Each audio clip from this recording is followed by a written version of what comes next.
What's up, everybody? Tony here, and welcome back to TTBurger Game Reviews. And we're back here, still celebrating the winter time and the Christmas season coming up with our magic TTBurger snow still falling. And you're probably wondering, why did I keep the snow falling after I ended the Cool Board series review? Because today we're going to be talking about another snow sport game that can be done in the winter time and stuff, and that's like snowmobiling and sledding. And today we're going to talk about snowmobiling games. Now, we talked about Cool Board snowboarding franchise. Now we're going to talk about snowmobiling. Now, when was the last time anyone ever played a snowmobile game? Come on, show those hands. Come on, anyone?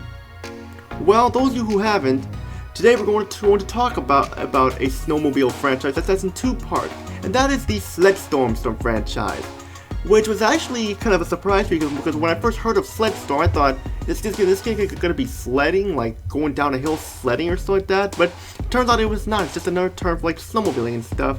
And we're going to be talking about the Sled Storm franchise, and this is going to be in two parts here. Part 1 we're going to look at Sled Storm, and then part 2 we're going to look at Sled Storm? Well, yeah. There's a Sled Storm, and they're both one on PS1 and one on PS2. But Sled Storm on the PlayStation 2 is actually Sled Storm 2, but they just call it Sled Storm for, I don't know why, just they decided to name it to the same game as it was with the other one. But both of them are different games with the same name there. And we're gonna get started here. We're talking about the first Sled Storm on the PlayStation, made by Electronic Arts, released on July 31st, 1999. And like I mentioned before, this is a snowmobiling game where you race 3 other opponents and try to get the high score. Now, going into this game, I was not sure how good this would be because I was worried that it was going to be garbage. Like, it wasn't going to be as good as that, because we know what happened with the original Cool Board start that. But the good news is, this game is great. It's a great game to play, and sure, there are some things that are not age well about it, but still, it's fun to play.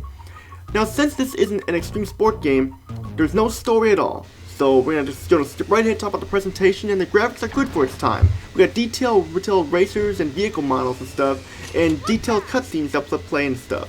And also the environments you race and look really nice too and stuff. Like, it actually looks like a lot of detail went into them and stuff, unlike Cool Board 3 and 4, which just basically all look bland looking.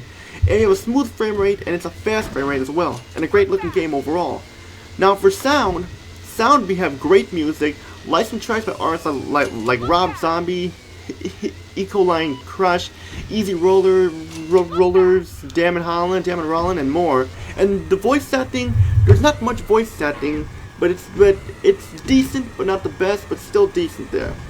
But we talked enough about the sound, and now let's get into the meat of this review, the gameplay. The gameplay is great, but it has its flaws. First, you pick a character and course you're in. This review will be playing as a character called Tracy, and you start the race, and your goal is simple: win the race. You have modes that are rating from single race, championship, and more, but this review, we're playing in the championship mode. The controls are simple and smooth, and it's easy for you to control your snowmobile. You have the gas button, you have your brake, your trick button, and more. And you spend the championship mode racing to the finish while performing tricks on the ramps for points. You also have shortcuts you can find which add to the challenge. And the challenge factor in Sled Storm is good for the most part.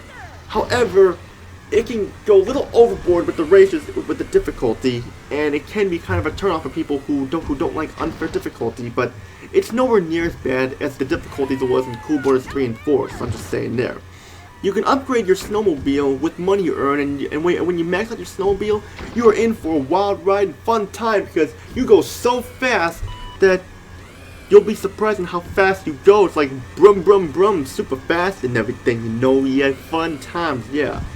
And it is a fun game. It's actually surprising. It's actually a better game than I thought it was going to be, because after what happened with like Cool Board 3 and 4 and the original Cool Board only being like an average game, I was actually surprised because I thought, oh great, it's going to be another extreme sports snow game that has problems there and stuff like that, and oh great, like it's going to be one of those games. But it was actually a fun game overall. But now we have some negatives we have to get into. First off, you have to finish first to win the race. If you don't, then you have to restart, and you only get 3 tries. And once they are out of tries, it's back to the menu for you. There aren't really many unlockables either and stuff. Like, sure, you got some some unlockables for your snowmobile that you can upgrade and stuff, but there's not really many unlockables, and the opponent AI can be difficult at times as well. And there's only 2 courses in this game overall.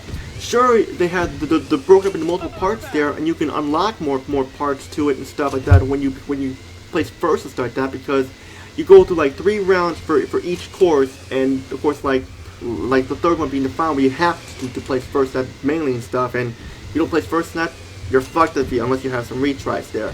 But only 2 courses overall. But if you can get past those negatives though, you have yourself a fun Sled Storm snowmobiling game that makes a few sacrifices, but still, it's fun overall to play, definitely. So my final thoughts here are, if you're a fan of like cool boarders and cool boarders 2, and you want to try something new with about like sled/snowmobile stuff like that, then pick up Sled Storm. It's definitely worth owning in your collection there, and you'll be in for a wild ride. I gotta take some points off here for the complaints I had with like the difficulty and not really many unlockables, and once you only have 3 restarts, and then you have to start thing all over again. But aside from that though, like the score I've been giving this is an 8.5 out of 10, because the best score I can give it, definitely. And that's it for this episode, episode 162, part 1 of 2. I forgot to mention the episode name and stuff. Stay tuned for the next one. We're going to look at Sled Storm 2, also known as just Sled Storm, for the PlayStation 2 by EA Sports Big, or EA Canada. Now, how does this game fare from its predecessor? Find out next, which all I gotta say. You know what to do. Subscribe, like the video, comment down below, and join my Discord group, TTBurger Gaming Snacks. I always like for more people to join, which all I gotta say is Tony, peace out, and have a great day, and see you all in part 2.